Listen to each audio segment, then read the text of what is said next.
Okay, so I don't know how many of you are fans of The Daily Show with Jon Stewart, but I'm a pretty big fan, and not having a TV at college has really deprived me of my love for this. However, thanks to YouTube and ComedyCentral.com, I've managed to salvage my addiction.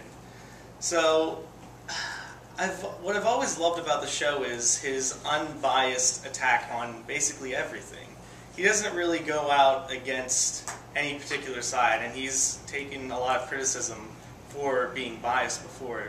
But that's mainly because some sides are a little bit funnier than other sides to make fun of, I guess. But what I really liked about his show is over the summer, after watching it a lot, I kind of realized that it really gave me a lot of news that I wasn't hearing from other news networks, and it was completely unbiased.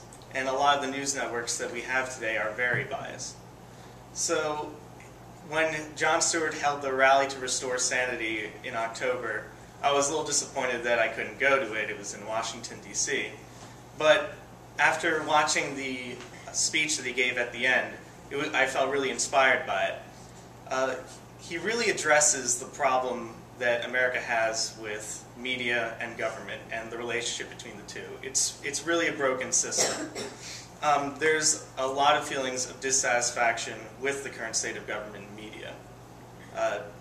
The way that the media reports on what the government does is the main issue. They like to exaggerate a lot of the things that the government does in order to get a good story out, which is understandable, but it's not helping anyone, and it's not getting the news out.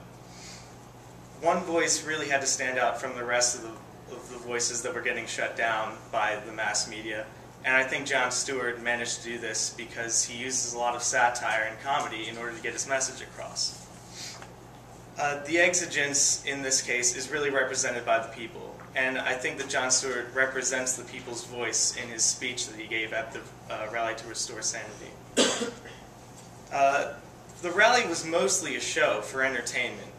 The fact is, he's an entertainer, and when an entertainer is giving you more realistically updated news than actual news networks, it kind of makes you wonder what's going on exactly.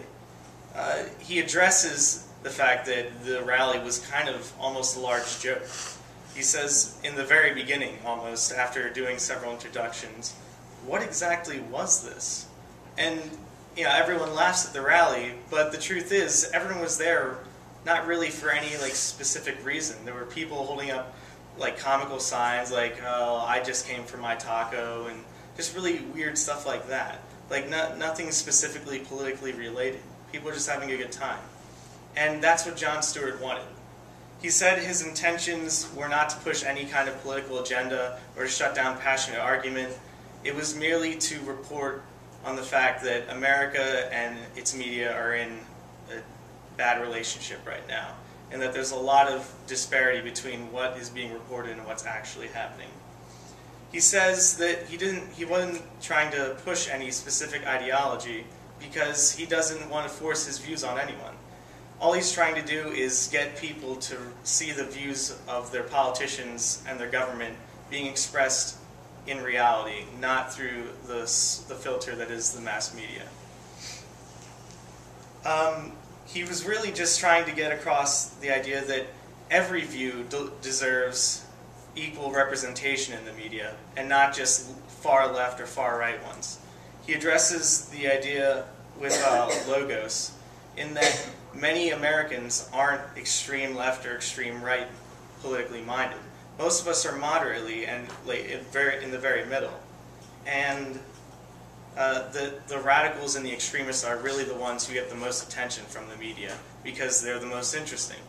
But the problem with that is when all you see on TV is radicals and extremists getting all this attention, you think, well, everyone must be a radical and extremist.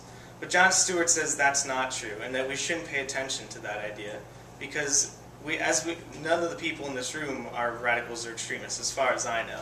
I haven't met anyone with really crazy political views like Glenn Beck or anyone as liberal as the people on NBC. So in the end, you can't judge someone as if they're an extreme right or an extreme left. And Jon Stewart says that repeatedly throughout his speech. And I thought that was a really good point.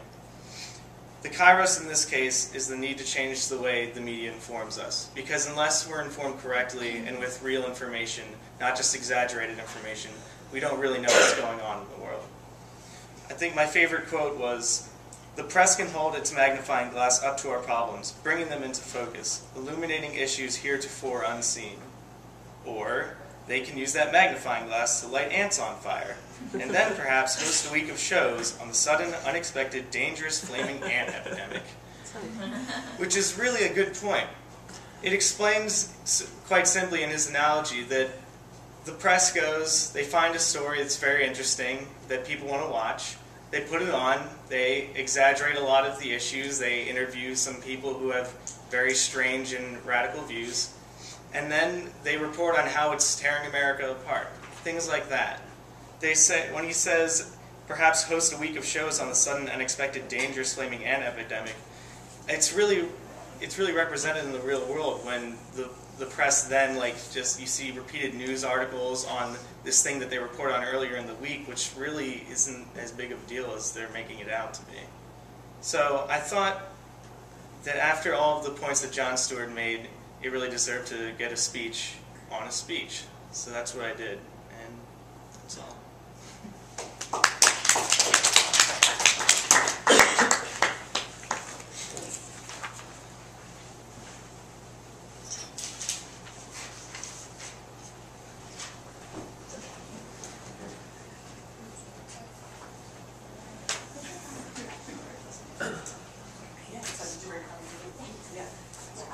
So you don't have to like look like straight down. Give you a chance to finish it, please. Pretty great.